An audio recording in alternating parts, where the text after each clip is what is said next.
You know we don't celebrate with you anymore." That's what my son told me when I called to wish him a happy birthday. No preamble, no hello. Just that flat sentence, like a door slammed shut in my face. I stood there with the phone in my hand, the afternoon light slanting across the kitchen counter, and for a second, I couldn't even breathe. 51 years I've been his mother, and somehow, I became someone they decided to uninvite from their lives. I didn't say anything clever back, didn't cry, didn't beg, just said, "All right," and hung up.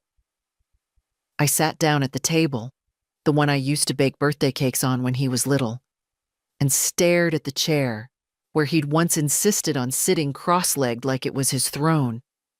I remember him at 6, face smeared with frosting, laughing so hard he hiccuped. The noise, the mess, the way he used to lean into my side when he was tired. I remembered it all.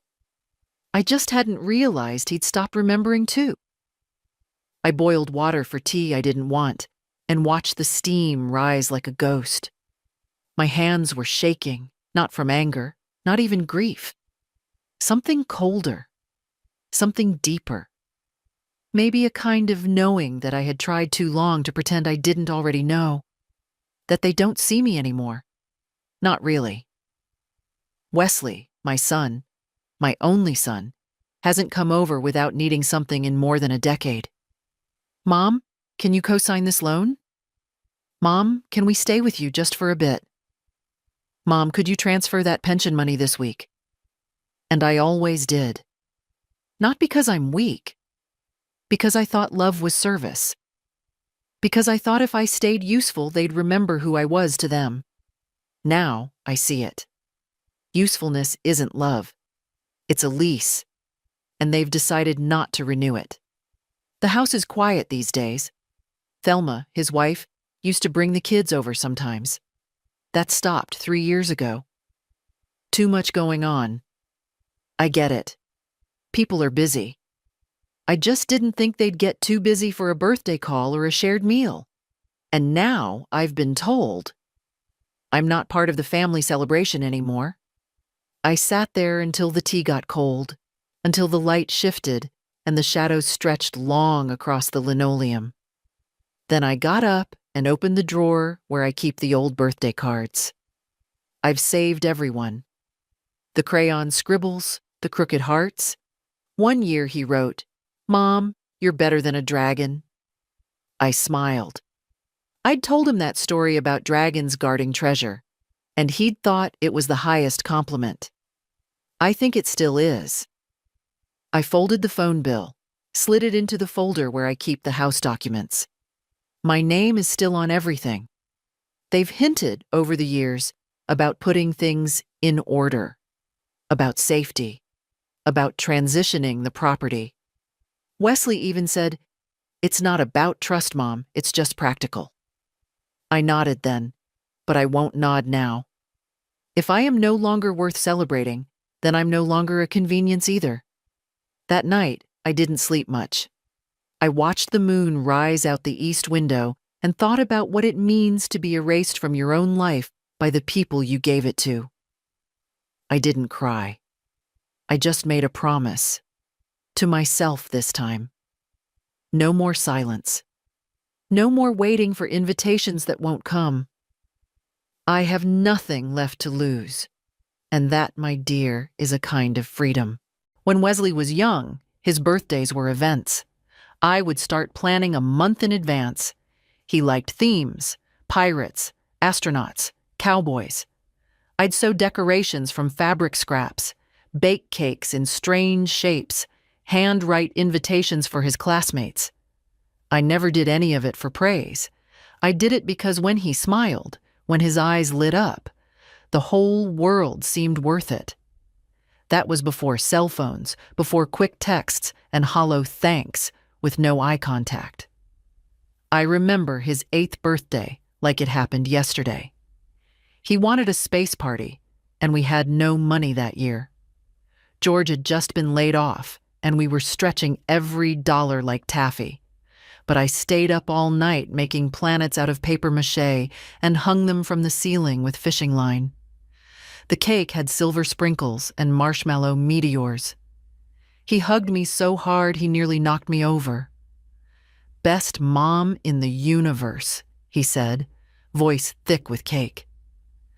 I think about that now and wonder, did that boy disappear entirely, or is he still in there somewhere, buried under adult obligation and polite cruelty?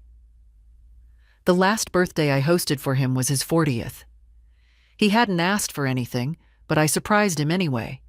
Invited a few close friends, cooked his favorite stew, even bought balloons. Thelma rolled her eyes the whole evening. "He's 40, not 4, she whispered to me in the kitchen. But Wesley smiled. He kissed me on the cheek when he left, said, "Thanks, Mom. You didn't have to." And I replied, "I know." That was 11 years ago. Since then, I've been downgraded. From mother to errand point, from home to mailing address. I opened my ledger that afternoon. It's not fancy, just a spiral-bound notebook I've kept in my side drawer for years. Every time Wesley needed help, I wrote it down. Not because I wanted to make him pay me back. I knew he never would. I did it so I wouldn't forget that I mattered. That my help wasn't invisible. Loan for car repair, $2,000. Bridge mortgage, $5,000. College deposit for Mia, my granddaughter, $3,500. Medical bills for Thelma's dental work, $100. Birthday trip to Cancun, unplanned emergency credit transfer, $1,800. Total, more than $30,000, spread across 15 years. Not once did I receive a thank you card. Not once did they offer to return even a dime. It was always framed as temporary, or "we'll sort it later," or "you're a lifesaver, Mom." And I suppose I was. But I think they started believing I'd never stop saving them. Well, the bank was quiet when I walked in. That sterile, too cold air that always makes my skin prickle. I knew the teller, a young woman named Brenna, always kind, always patient. I asked to freeze the automatic transfers. She looked at me with raised eyebrows. "Oh, are you sure, Mrs. Hartley? We have a few scheduled for your son's account." "I'm aware," I said, keeping my voice steady. "Please cancel them all." She nodded, fingers flying over the keyboard. "Would you like to set a new password on the account? Just in case?" "Yes," I said. "Let's do that." I left with a printed receipt and a strange sense of peace, like exhaling after holding your breath for too long. That night, the phone rang. Not Wesley. Not yet. It was Thelma. She didn't bother with pleasantries. "Hey, did something go wrong with the transfer this month? Wes said nothing came through." "No, nothing went wrong," I said. A beat of silence. "Oh, okay, we just weren't sure. Things have been tight." "I'm sure they have," I replied. "But I've decided to take a break from funding grown adults." There was another pause, this one heavier. "Is this about the birthday?" "No," I lied. "This is about boundaries." "You're being dramatic," she muttered. "You know we appreciate everything you do." "You appreciate my money, not my presence," I said, then hung up before she could spin it another way. I stood by the window afterward, watching the porch light flicker on. A moth bumped clumsily against the glass. In the house across the street, the Wilkins were having dinner. Laughter spilled from their windows like warmth. I used to think my family was like that. I used to believe my love could hold us all together. But some things fall apart because no one else is holding on. The next morning, I opened the kitchen drawer and pulled out the folder I'd marked Property and Essentials. I hadn't touched it in a long time, not since George passed. It held the deed to the house, the insurance policies, George's will, and a few notes I'd scribbled in the margins of old legal documents when the kids started casually suggesting that I consider signing the place over. "For your peace of mind, Mom," Wesley had said one Thanksgiving, "it'll be easier to manage down the road." Thelma's approach was sharper. "You're one fall away from needing round-the-clock care," she'd muttered while wiping her hands on my dish towel. "Selling now means you can move into a proper place, with help. They're building those new senior condos. It wouldn't be a bad thing." I smiled then, said I'd think about it. But inside, something had clenched. I've lived in this house for 42 years. I brought my son home from the hospital to this house. I nursed George through his last months under this roof. Every corner knows me. The chip in the tile by the fridge. I dropped a casserole there the day I found out George's cancer was back. The scratch on the living room floor. Wesley made that dragging his science fair volcano too fast across the hardwood. This house remembers what my family has forgotten. I placed the folder on the table and sat down with a pen.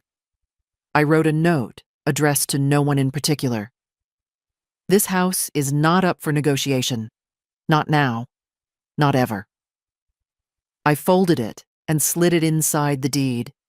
Then I picked up the phone and called my lawyer. Andrew Morrison has been our family attorney for 20-some years. He helped with George's will and my living trust setup. He's about Reed's age, maybe younger, but smart, quiet, respectful. He didn't ask questions when I said I needed to make an appointment. Just said, "Tomorrow morning, 10 a.m. I slept better that night than I had in months. The next day, I put on my navy cardigan, the one with the pearl buttons, and walked the 3 blocks to Andrew's office. He greeted me with a firm handshake and a kind smile. "What can I help you with, Mrs. Hartley?" I sat across from him, my bag on my lap. "I want to adjust my trust," I said. "And I'd like to make sure no one can touch this house while I'm alive." His expression didn't change. No raised eyebrows, no patronizing tone, just a nod and a flick of his pen. "I can set that up with a life estate clause. You keep full control until your death. Then the property transfers according to your wishes." "And I'd like to revise those wishes," I said. "The current beneficiaries. I need to make changes." "Understood," he said. "Who would you like to name instead?" I thought about that for a moment. Reed's face came to mind. The way he looked at me last Christmas when I told him the story about George's fishing trip. The way he listens. The way he sees me. "My grandson," I said. "Reed, he gets the house." Andrew made the notes. "And the accounts," I added. "I don't want anyone else accessing them without my written consent." "Done." "And Andrew?" "Yes?" "If anyone from my family tries to contest this, I want you to remind them that I wasn't dead when they stopped treating me like I was alive." He didn't blink, just nodded. When I left the office, the air smelled like fall, crisp, with a hint of burning leaves. I passed a bakery and bought a small cherry tart. I hadn't had one in years. I used to make them for George when we were first married. He'd eat 2 in one sitting, always complaining about the seeds but never leaving a crumb. I sat on a bench outside and ate it slowly, not thinking, just tasting, for once. That night, Wesley called. "Mom, we need to talk." "I bet you do," I thought. His voice was tight, controlled. The kind of tone people use when they're trying not to shout, but are already shouting in their heads. "I heard from the bank," Wesley said, "and from Andrew." Of course he had. "I see," I replied, folding laundry at the kitchen table. A towel, 2 pillowcases, a cardigan I'd meant to give to Thelma once. Now I thought I might keep it. "You froze the transfers and changed the trust without even talking to us?" "To you," I corrected. There's no us when it comes to my legal rights. He exhaled sharply. Mom, this is ridiculous. No, I said.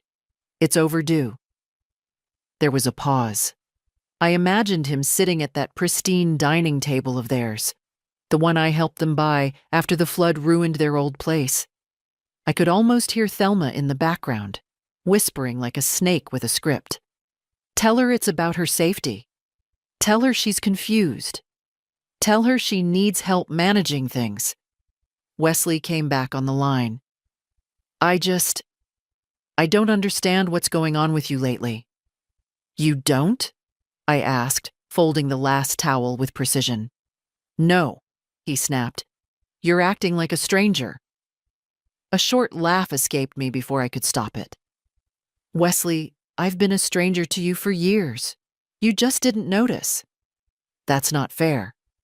Neither is lying to your mother about a birthday dinner. Silence.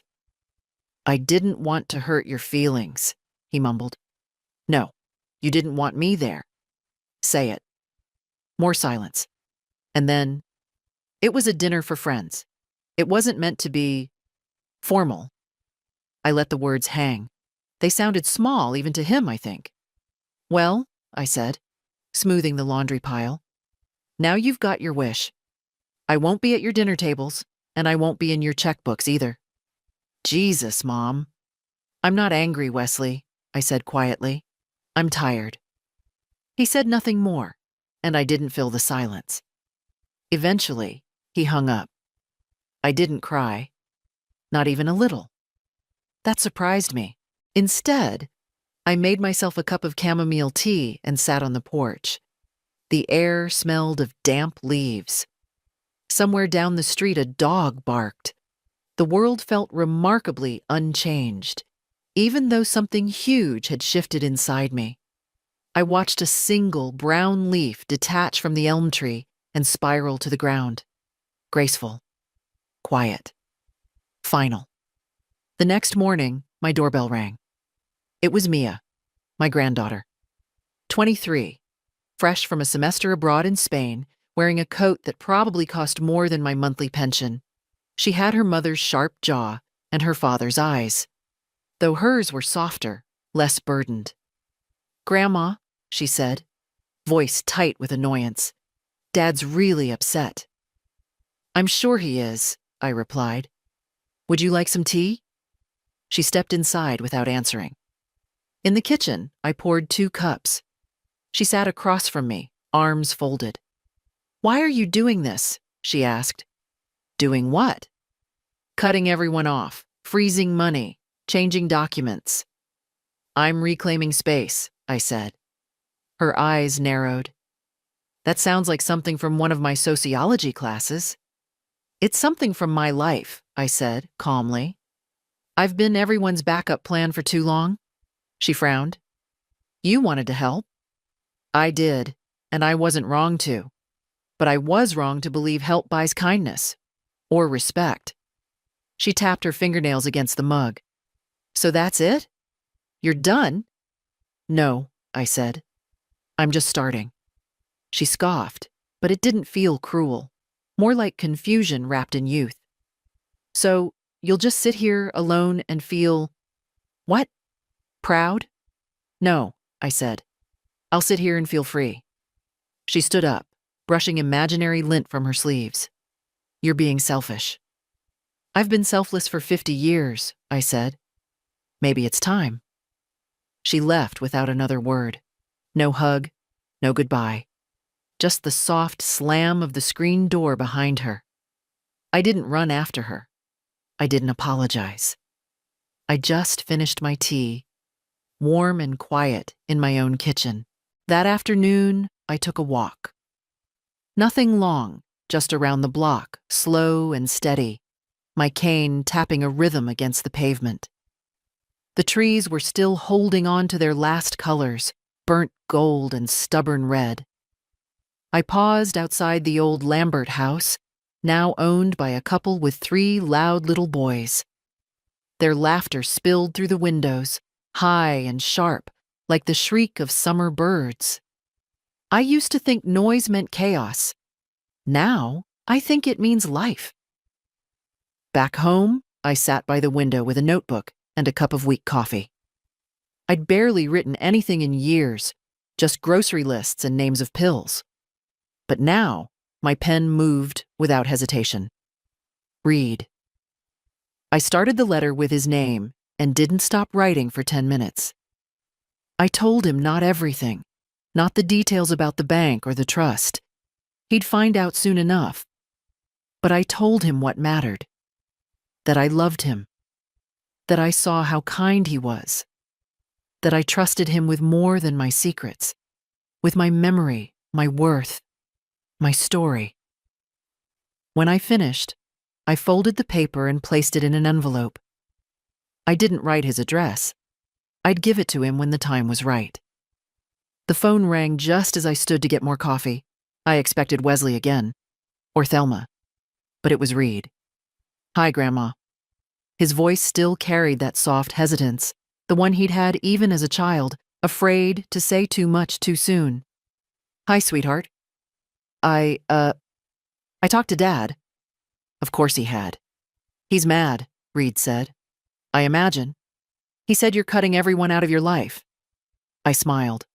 "No, just the ones who only come for what they can take." He didn't laugh. He was quiet. Then, "I don't want to be one of those." I felt something loosen in my chest. "You never were," he sighed. "Do you want me to come over?" "Yes," I said. "But not to talk about your father. Just to have tea. Just to sit. I'll be there in 20. When Reed arrived, he brought a paper bag from the corner bakery and his old college hoodie that made him look 12 again. We didn't speak much at first. Just tea and cinnamon buns and the ticking of the kitchen clock. Then he said, "You're not wrong, you know, about the way they treat you." I didn't answer. I didn't have to. "They talk like you're a chore, like helping you is some kind of tax they have to pay." I blinked. "You listen closely." He shrugged. "It's hard not to when I care." I placed a hand over his. "You're the only one who's ever asked me how I feel without needing something after." He looked away, embarrassed. "You deserve better than them," he said, voice low. "I deserve better than I've allowed," I corrected. "But that changes now." He didn't argue, just nodded. Before he left, I handed him the letter. "Don't open it yet. But keep it." He held it carefully, like it might be fragile. "I will." When the door closed behind him, the silence didn't feel so heavy anymore. It rained the next morning.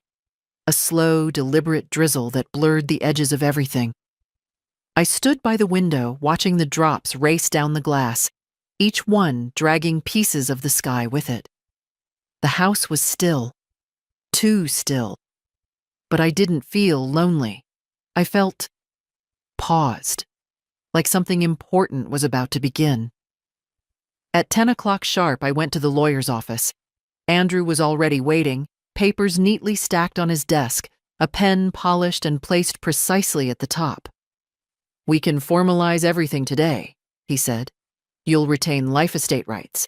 The property goes to Reed upon your death. Non-contestable.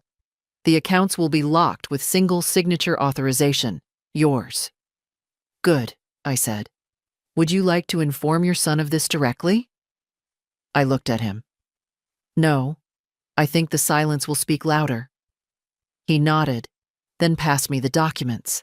I signed without hesitation. Not because I was angry. That part had passed. But because it was time. I'd spent too long living with one foot in someone else's plans.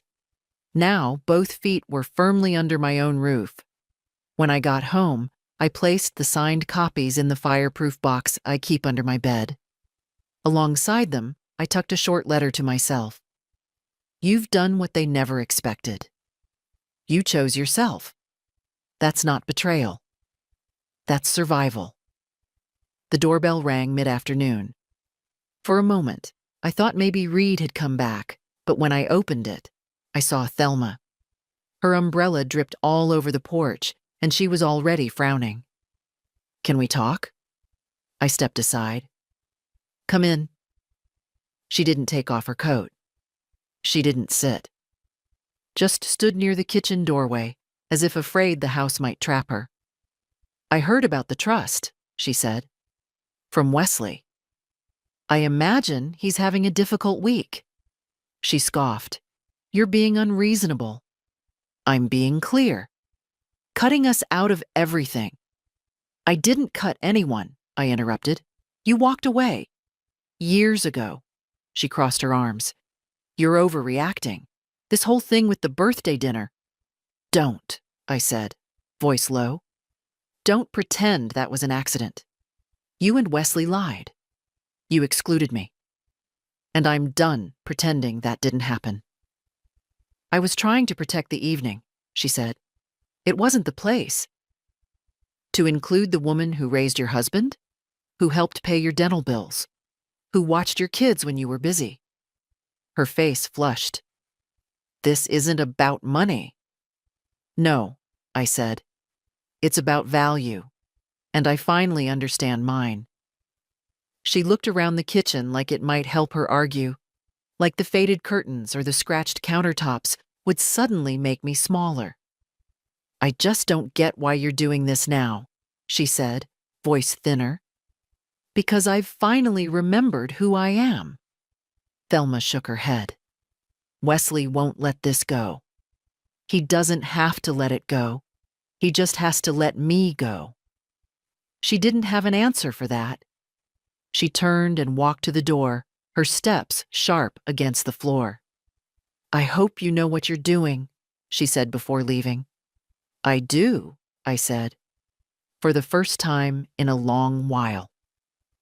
When the door closed, I exhaled. The kitchen was still warm with the smell of morning toast. I poured myself a fresh cup of coffee, black this time, no sugar, strong, just how I like it. Later that evening, I pulled down the box of old photos from the top shelf of the hall closet. The cardboard was worn thin at the corners, the tape yellowed and curling. I carried it carefully to the table and opened it, as if it contained something fragile. And in a way, it did. My whole life flattened into snapshots. There was George in the garden with his sleeves rolled up, dirt on his cheeks, and a grin so easy it made my chest ache. That was the summer he built the trellis out back, said the roses deserved something strong to climb on. There was Wesley, age 5, covered in chocolate and shame after sneaking cake before dinner. His eyes were wide, guilty, but laughing. And there I was, in the background, holding the spatula and pretending not to see him. Back then, the lies were harmless. I laid out the photos in rows, like evidence at a trial only I could preside over. I hadn't thought about George much these past few weeks. That surprised me. But now, seeing his face again, I heard his voice as if he were in the room. "Don't let them turn you into a pocketbook with a pulse," he'd said once. He'd laughed, but his eyes had been serious. George had a quiet way of seeing things before I did. He'd warned me, gently, about the way Wesley and Thelma leaned on me. "They love you, Joe," he'd said. "But they take, too. You need to remind them you're a person." I didn't listen then. Not really. I told myself I was just helping, the way parents do. I thought love was supposed to cost something. And it does. But not like this. Not your whole self. I picked up one of the older pictures, the day George and I signed the papers for this house. He wore a new tie. I wore lipstick I never liked. We looked like people who believed in something permanent. I wonder what he'd say now. I think he'd be proud. Maybe not of the rift in the family, but of the fact that I finally stopped sacrificing myself to preserve it. After dinner, I wrote him a letter. I hadn't done that in years. "George, they finally pushed me too far. And this time, I didn't flinch. I remembered what you said, that letting people drain you dry isn't love, it's slow disappearance. So I stopped disappearing. I said no, not loudly, not cruelly, just finally. I wish you were here. You'd laugh at how Wesley's scrambling. You always said he needed a firm hand. I gave it to him, love. Late, but steady. And for once, I feel like I can breathe. I folded the letter and placed it inside the photo box, right on top. The phone rang once that night. I let it go to voicemail. I wasn't in the mood for second chances dressed up as guilt. Instead, I lit a candle on the windowsill, something I used to do when George was away for work. Not to signal anything, just to remind myself the light was mine to keep. It was just after noon when I saw them, the neighbors across the street. The Wilkins. I'd known them since their youngest was in diapers. Now he was tall, clumsy, and mowing the lawn with one headphone in. They were having what looked like a casual Saturday lunch, the kind with mismatched plates and laughter through an open window. I sat with my tea, watching. Not out of envy, not anymore, but from a place of stillness. Observation. There was something about their rhythm, the ease between them. I couldn't remember the last time my house had that kind of noise. I used to blame myself, told myself I hadn't done enough, hadn't been soft enough, hadn't pushed hard enough. All of it, swirling like fog in the back of my mind. But watching the Wilkins, I saw it clearly. They chose each other, again and again. That's what made it work. Not blood, not duty, choice. And my family? They'd chosen distance. They'd chosen me only when I was useful. That's not family. That's convenience. Later, I swept the back porch, an old habit I'd abandoned. The broom felt good in my hands, solid, familiar. I used to do it every Saturday, like clockwork, when George was alive. He'd tease me for sweeping dust into the wind, but he always brought out a chair and kept me company. Halfway through, I noticed something under the bench, an old pair of garden gloves, stiff with age. I picked them up, turning them over. Inside one was a folded note, yellowed with time. George's handwriting. Joe, don't forget, the roots run deep, even when the surface looks dry. I sat down on the step, gloves in my lap. I must have read that note a dozen times. He'd written it during one of our fights with Wesley, back when he was still living at home, bitter and restless and loud. George had tucked the note into my gloves before I went to prune the roses. I'd forgotten, or maybe I hadn't been ready to understand it. Now I was. The roots run deep. I spent the rest of the afternoon in the garden. The roses were tired, overgrown. I trimmed carefully, the way George taught me. Always at an angle, always with respect. You don't just hack at something that blooms, you shape it, guide it. By sunset, I was sore and dirty and completely satisfied. I made myself a simple dinner, eggs and toast, and sat by the back window while I ate, watching the last of the light stretch across the yard. And then, for the first time in months, I laughed. Not because anything was funny, but because I felt light, clear, like maybe I was starting to come back to myself. He showed up the next morning, just after 10, without calling first. I saw his car pull up too fast, tires skidding slightly as he parked. Wesley always drove like he was racing against time, even when he had nowhere to be. I didn't open the door right away. I made him ring the bell twice. Old instinct, maybe. Or maybe I just wanted to remind him this house isn't a hallway he gets to walk through uninvited anymore.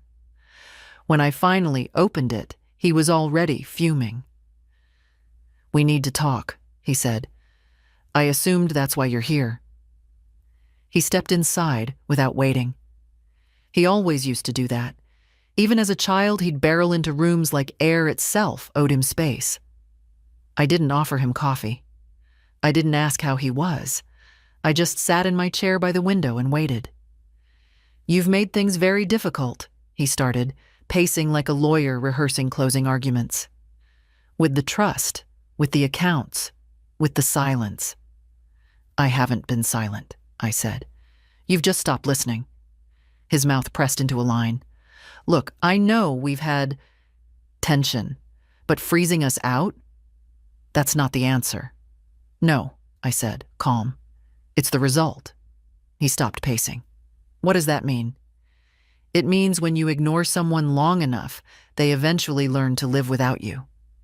He ran a hand through his hair, already thinning. "This is about the birthday, isn't it? It's about years of birthdays, and holidays, and quiet dismissals, and we'll call you soon, and we can't make it this time, and we forgot." His jaw clenched. "We have lives, Mom." "So do I said. He laughed bitterly. "You sit in this house and water dead plants?" "No," I said. "I water roots that are still mine." For a second, he looked like he might cry. But pride got there first. It always does. "We needed your help," he said, quieter now. "You were part of our system." "That's the problem," I said. "I wasn't your mother. I was a system." He sat down then, on the edge of the couch, hands clasped between his knees. "I didn't think it would come to this. You didn't think I'd ever say no." He looked around the room, at the familiar furniture, the photos, the faded rug he spilled juice on as a boy. "Reed told me you're leaving everything to him." I nodded. "You're punishing us." "No," I said gently. "I'm protecting myself." He stood again, pacing slower now. "What do you want from me?" "Nothing," I said. "That's the point. I'm done asking." He stopped in the middle of the room. "So that's it?" "Yes," I said. "That's it." He looked at me like he didn't recognize the shape of my face anymore. "I used to be your son." "You still are," I said, "but I am no longer your supply." He didn't slam the door when he left. He just walked out, like a man forgetting something but refusing to go back. When the house was quiet again, I sat in the silence and let it settle. It didn't feel empty. It felt earned.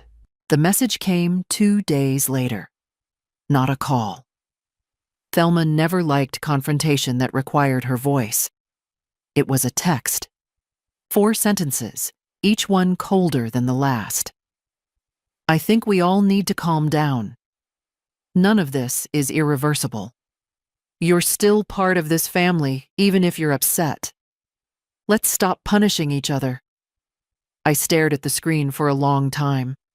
She'd worded it like a peace offering, but it read like a threat. None of this is irreversible. As if what I'd done was some emotional tantrum that could be undone with a few clicks and a signature. No apology. No accountability. Just a veiled appeal to guilt. I put the phone down without replying. Instead, I went out into the backyard, gloves in hand, and started weeding. There's something honest about soil. It doesn't care what you've done, doesn't ask questions. If you give it time and a little patience, it gives back. It was nearly noon when I heard the gate creak. "Grandma?" I turned. Reed. He stood there holding a brown paper bag and wearing that same sheepish look he used to have when caught sneaking cookies. "I brought sandwiches," he said. "Turkey, and one of those sparkling drinks you like." I nodded toward the porch. "Come sit." We didn't talk while we ate. Just the sound of wrappers, the breeze through the leaves, a few crows gossiping overhead. After a while, he leaned back and said, "Dad's spiraling." I expected he might. "He thinks you're trying to erase him." "No," I said. "He erased me. I'm just acknowledging the blank space." Reed winced. "That's a rough thing to hear about your own dad." "It's rougher living through it," I said gently. He nodded, eyes on the horizon. They think you're being manipulated. By whom? Me? I actually laughed at that. You? You haven't even figured out how to fold fitted sheets. What power could you possibly have over me? He smiled, but it didn't reach his eyes. They don't understand this version of you, he said. That's all right, I said. I'm not sure I do either, but I like her. We sat there until the sun dipped behind the fence, the light catching the edges of the garden like gold in old hair. He helped me bring in the plates, rinsed them without being asked. Before he left, he turned and said, I read your letter. I paused. And? He looked down. It made me cry, but not in a bad way. I didn't say anything. I just hugged him, the kind that says, you're still my heartbeat in all this. When the house was quiet again, I checked my phone. Still no follow-up from Thelma. Good. She came over the next morning. Dorothy. We hadn't spoken in a few weeks, not since that coffee date where she warned me, like she always did, with her signature tilt of the head and a hand on her hip. You're too good to them, Joe. Always have been. She didn't knock. Just let herself in through the side gate and tapped twice on the glass of the kitchen door. I opened it and said, Took you long enough. She grinned, handed me a bag of warm scones. You sounded different on the phone last week. I figured I'd give you room to bloom. We ate at the table, scones split, butter soft. She watched me like a woman waiting for a confession. Well, she said finally, wiping crumbs from her sweater. You did it. I did. Cut them off? Cut the ties that cut me first. She raised her eyebrows. And how do you feel, Queen Joan? I smiled. A little scared. A little like I've been wearing someone else's shoes for 50 years, and I finally took them off. She nodded. It's strange, isn't it? Reclaiming yourself. People think it's loud. It's not. It's quiet as a breath. We sat in the silence that only real friends can keep without guilt. Then she said, I always wondered when you'd stop being their yes woman. I looked at her, curious. Why didn't you say something? I did, she laughed. Every year since 2009. I chuckled. Fair enough. Dorothy was one of the few people who knew the full picture. How Wesley had come, slowly at first, then regularly, always with needs dressed up as emergencies. How Thelma used guilt like thread, stitching herself into my finances, my routines. How birthdays turned to transactions. Holidays to obligations. You didn't just say no to them, Dorothy said. You said yes to yourself. That's the part people miss. I nodded, feeling that truth settle somewhere in my chest like a warm stone. Later, after she left, I sat on the porch again. My world had grown smaller, yes, but not emptier. Just refined. Dorothy had left a note with the scone bag, folded neatly. Proud of you, woman. Proud like rain loves the roof it lands on. You're home now. I tucked it into my kitchen drawer next to the garden gloves. That night, I slept without dreams. He knocked this time. I knew it was him before I even looked through the window. There's a rhythm to how a person knocks. His was too loud, too fast, like he was still a boy demanding to be let in after breaking curfew. I opened the door slowly. Reed stood there, rain on his jacket, eyes uncertain. In his hands was a cardboard box. Small, light. The kind you'd use when you don't know whether something is precious or disposable. I went through the garage, he said. Found some things. I stepped aside. Come in. He put the box on the kitchen table, brushed water from his sleeves. For a minute, we just stood there. 2 generations between silences. Then he lifted the lid.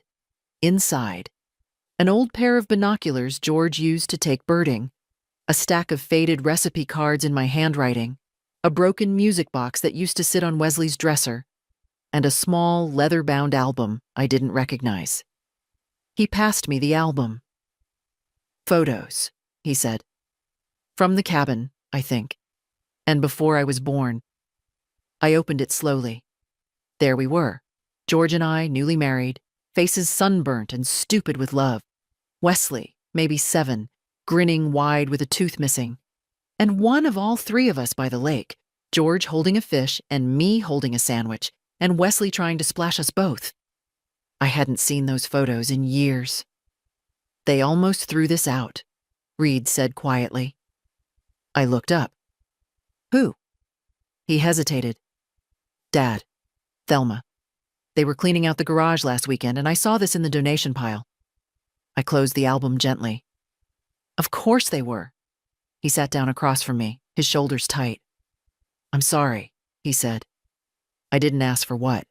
I didn't need to." "They don't talk to me much anymore," he added. "Because you're kind to me." He nodded. "I told them it wasn't right," he said. "That you deserved better. That we all owe you more than just memory." I reached across the table, took his hand. "You owe me nothing. You gave me something real. You showed up." His throat moved, a swallow of things he wouldn't say out loud. "I don't know how to fix them," he said. "You can't," I replied. "They chose this." We sat for a while, the rain ticking gently against the roof, the smell of old paper and cold coffee between us. Then he asked, "Are you angry?" I thought about that. Really thought. "No," I said. "Not anymore. I'm disappointed. I'm sad. But mostly, I'm done pretending." He exhaled like that gave him permission. "Do you think they'll come around?" he asked. "They might, but I won't be waiting." That night, after he left, I placed the photo album on the mantel.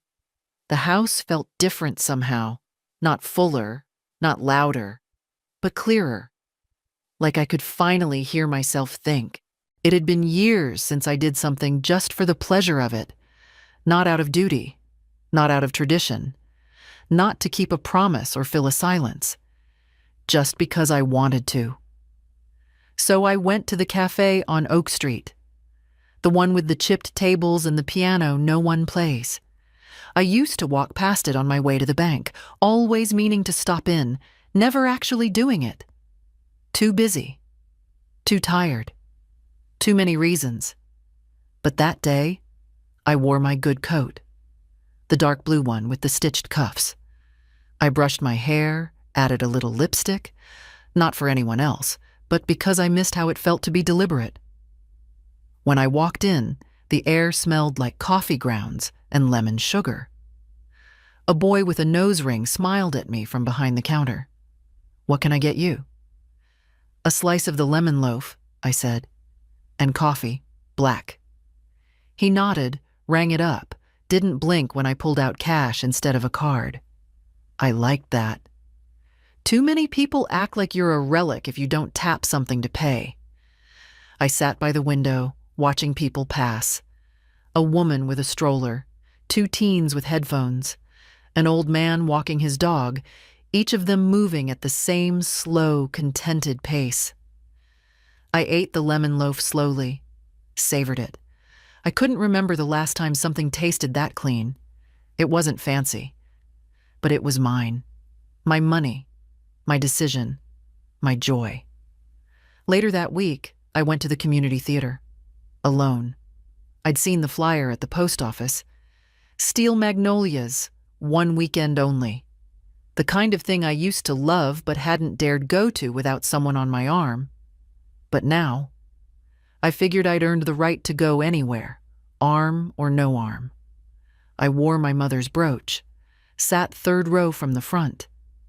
The lights dimmed and the room hushed, and for 2 hours I didn't think about trust funds or frozen bank accounts or who had stopped calling me. I just sat there and let the story soak in. At intermission, a woman beside me said, "You came alone?" I nodded. "Good for you," she said. "Wish I had the nerve." I smiled. It's not nerve. It's clarity. When the show ended, the cast took their bows, and I stood with the rest of the crowd. I clapped until my hands stung, not just for them, but for me. For showing up. For staying. For returning to myself. I walked home in the cool night air, the stars faint but present. I took the long way, past the bookstore George used to haunt, past the lot where Wesley broke his arm falling off his bike. So many landmarks of a life I once built for others. Now I walk past them, like a traveler, remembering, not regretting. When I got home, I took off my shoes, poured myself a glass of water, and sat in the dark for a moment. No noise, no motion, just me. And I realized something. I wasn't lonely. I was alone. There's a difference. And I had never felt it so clearly. I wrote him a letter, not out of anger, not out of grief, out of something simpler. Completion. There were no accusations in it. No lists, no tallies, no flashbacks meant to wound. Just the truth. The kind that lives in quiet spaces between people who've stopped pretending. I addressed it to Wesley, not my son, because that's what this was. A letter from one adult to another, from one soul to another, stripped of the roles we failed to fulfill for each other. Here's what I wrote. You don't owe me love. That's not how love works. It can't be traded, bargained, expected into existence. But I don't owe you silence. For years, I thought being a good mother meant being available, being agreeable, being ready with money, advice, food, forgiveness, on demand, no matter the cost to me. And I paid. Willingly, repeatedly. I paid with time, with health, with the dimming of my own name. But something shifted. And no, it wasn't the birthday. It wasn't a single slight. It was years of shrinking to fit into a space where I was only wanted when I was needed. You made a decision. Many of them, actually. You chose to withhold kindness. You chose to let me disappear from your life by inches while still reaching out your hand when something was needed. That's not a relationship. That's a resource extraction. So I made a decision too. I chose to stop disappearing. That doesn't mean I hate you. It doesn't mean I wish you harm. It means I'm not offering myself up anymore for the illusion of closeness. You don't want me. Not really. You want the memory of me that was useful, passive, compliant. That woman is gone. There's a new one now, one who walks alone, eats lemon cake at cafes, goes to the theater without a chaperone, laughs with neighbors and sleeps without waiting for the phone to ring. I don't need your apology. I don't even need your understanding. But I do need space and dignity and the peace that comes from finally choosing myself. Joan, I folded it, sealed the envelope, and left it unmailed. Not out of hesitation. Just, I didn't feel the urgency anymore. I'd said what needed saying. Sometimes the power isn't in being heard. It's in knowing you've spoken. That evening, I sat in the backyard again, a blanket over my knees, cup of tea in hand. The roses were blooming late, stubborn little things pushing against the season's edge. I admired them for that, for refusing to wilt on schedule. I watched the wind move through the trees, not loud, not fast, just steady, certain. And I thought, I have no more arguments to win, no more dinners to beg for, no more calls to wait on. I have a house, a name, a life. And finally, I have myself. Morning again. Light filtered through the curtains in thin golden lines, laying across the kitchen floor like memory. I moved slower these days, not from weakness, from intention. I poured the water, measured the tea, sat down at the table like I had somewhere to be. And I did. Here, with myself. No calls. No knocks. No emergencies disguised as affection. Just the gentle hum of the refrigerator, the birds outside the window, and the sound of a life realigning itself into something honest. I put on the radio, not loud, just enough to fill the corners. Classical. Something with strings. It reminded me of Sunday mornings with George, how he used to sway gently while frying eggs, like he thought the music couldn't work without his body lending rhythm. I smiled. The paper was still folded beside my plate. Headlines I didn't care for. Weather I already knew by the scent of the air. I skipped the front page, flipped straight to the crossword. Halfway through my second cup, I heard a knock. Not at the front door. At the side. The kitchen entrance, where people who know you best come in. I opened it and found Reed. No box, no errands. Just him. "I was walking past," he said. "Thought I'd see if you were up." I gestured to the table. "I'm always up. Come in." He sat, helped himself to tea. No need to ask. That's the thing about people who truly know you. They don't knock to perform. They knock to arrive. We talked about nothing important. A neighbor's dog, a bakery that closed. The way birds always seem to know when winter's coming, even before the calendar does. Then he asked, "Do you miss them?" I didn't lie. "Sometimes." "Would you take them back?" I stirred my tea. "Not as they were. Not if the price is erasure." He nodded. "I think they thought you'd come around." "I did," I said. "Just not the way they meant." He smiled. Not wide, not forced. Just the quiet smile of someone who's seen you walk through fire and come out warm. When he left, I walked him to the gate. He kissed my cheek. "See you soon," he said. And I believed him. Inside, I sat down again, the crossword unfinished, the sun higher now. I looked around at everything that was still mine.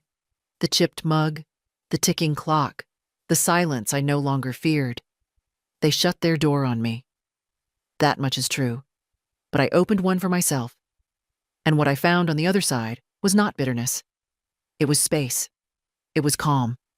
It was me.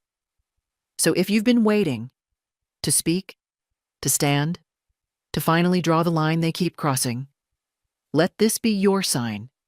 You're not selfish. You're remembering. You're allowed to come back to yourself. And if this story touched something quiet in you, something old, something fierce, then don't keep it to yourself.